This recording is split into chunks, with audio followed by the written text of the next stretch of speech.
China, mga sangkay, masyado ngayong pinapahirapan nitong India.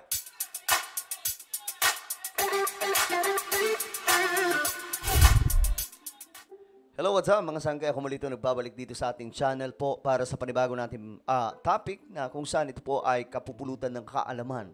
Dito nyo lamang po mga sangkay mapapanood itong mga pandaigdigang balita na hindi po natin nalalaman sa iba.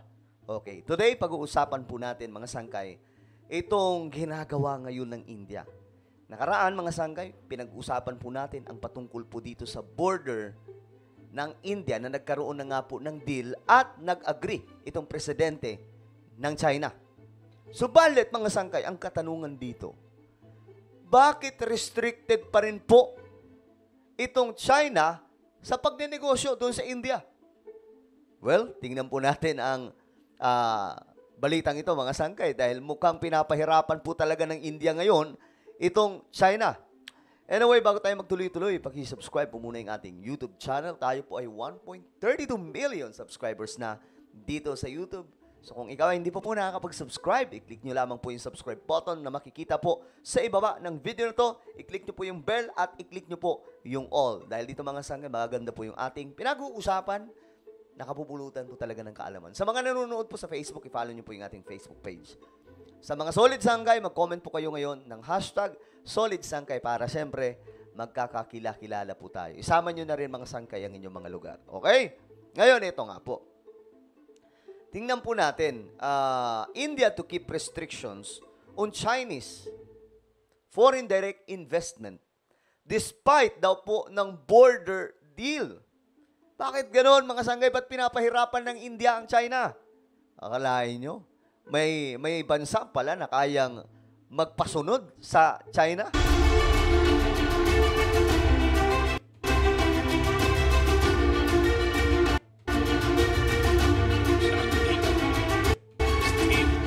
I cannot blindly receive FDI.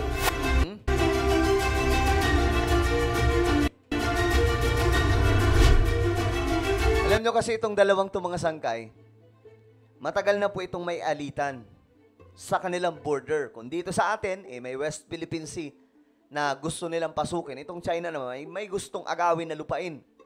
Kaya nga lang mga sangkay, pinadalhan po ng India doon ng napakaraming mga kasundaluhan ng border na yun.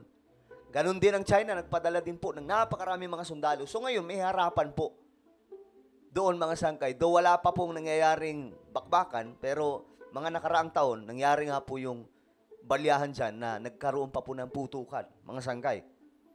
Ngayon, nagkakaroon po ng reset itong kanilang relationship. Nagkaroon na po ng deal. Nagkamaya na nga po. Pero ang problema, hindi pa rin po pinapalusot itong mga negosyante ng China papunta po sa India. So mukhang pinapahiya po talaga dito ng India itong China. Kumbaga, ang dating sinasabihan po ng India yung China na okay na tayo, pero hindi ibig sabihin nun na pwede na kayong pumasok sa amin.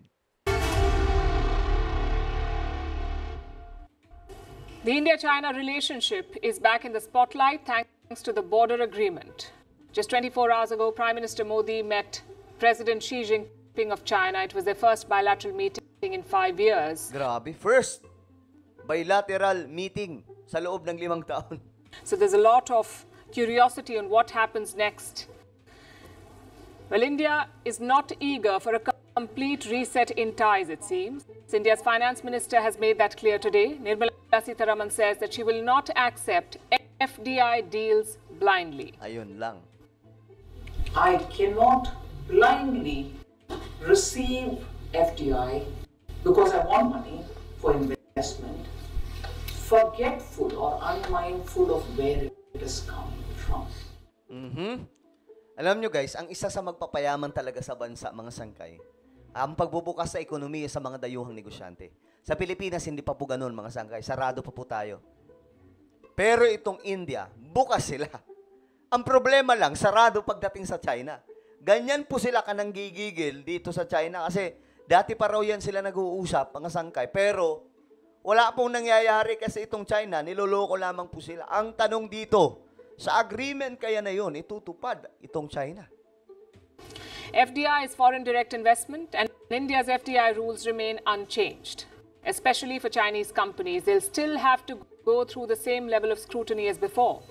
Of course, Sitharaman did not name China, but when you go through her statement, it becomes quite obvious. She was delivering a message to Chinese investors. In fact, I have a quote with me. We want business, we want investment, but we also need some safeguards because India is located in a neighborhood that is very, very sensitive. Nako, ayan na nga po. Ayan o, we want business. Gusto namin ng negosyo. Gusto namin ng mga investor. But we also need, gusto rin namin ng safeguards. Dahil nga po, sabi po dito, ang India ay located sa isang neighborhood na very, very sensitive. Hindi man pinangalanan, pero China po ito, mga sangkay. Now, why does India need these safeguards? To protect its national interest. Sitharaman stressed this repeatedly. Wala kasi, traitor po kasi talaga yung China eh. Kaya ayaw po ng India papasukin. Kumbaga okay na tayo doon sa border natin. Hanggang doon lang tayo. Hindi ibig sabihin na okay na kayo sa panloob ng bansa namin. O, diba? Pinapahirapan po ng India at pinapahiya pa po itong China. And what does this mean for investors? Well, every investment proposal from India's neighbors will be carefully scrutinized. The finance minister says it is not just about who the investors are, it's also about where the money is coming from. Indian authorities will scrutinize all proposals. So if you're running a business in India, if you line up an investor from the neighborhood, you cannot simply take a check from them. You will need a clearance from the government of India first. That is the rule, and that is not changing anytime soon. Now, since July, there's been a lot of buzz around this subject. India has set an ambitious target this year. New Delhi is aiming for $100 billion in foreign direct investment. Grabe, no? But where will this money come from? India could tap China as a potential source. That's the suggestion of V. Anant Nageswaran. Oh, kasi marami pwedeng magnegosyo galing sa China. Pero, mukhang negatibo, mga sangkay. Mukhang hindi tatanggapin po talaga ng India. He is India's chief economic advisor. In July, he recommended opening doors to Chinese money. Nageswaran believes that this would benefit India in two ways. One, Chinese FDI could help in boosting exports, and two, it could reduce India's trade deficit with China. Remember, despite the border tensions, China remains India's top trading partner. In 2023, India imported over $120 billion worth of goods from China. So, ngayon nga, mga sanggay, eto na po ang nangyayari. Nilagyan pa rin po ng restrictions ng India itong Chinese foreign direct investment. Bakit? Dahil po itong China, alam po ng India na traidor. Pwede silang traidorin, mga sangkay, ng gobyerno ng China. So, ayaw po ng India na magpapasok ng mas malawak po na foreign direct investment. Eh dito nga lang sa ating bansa, di ba? May mga pinadala po silang spy. Mismo yung spy na nahuli po mga sangkay doon po sa Thailand, nagsasalita po siya na ito yung ginagawa ng India, ng China. Nagpapadala sila ng spy sa kanilang sa iba't ibang mga bansa. Bakit? Bakit ginagawa ito ng China? 'Di ba? Ganun po sila katraidor. So, hindi po talaga sila mapagkakatiwalaan. Kaya nga mga sangkay, dito sa ating bansa, hindi naman lahat ng Chinese ganun. Pinag-uusapan naman na po natin dito, yung gobyerno nila. Na-experience na po kasi ng India na traidorin nitong China. Ilang taon, mga sangkay, ang nakalipas, simula pong nung nagkaroon po ng kagaya rin po nito, pag-uusap, bilateral meeting, itong China at India, okay kausap.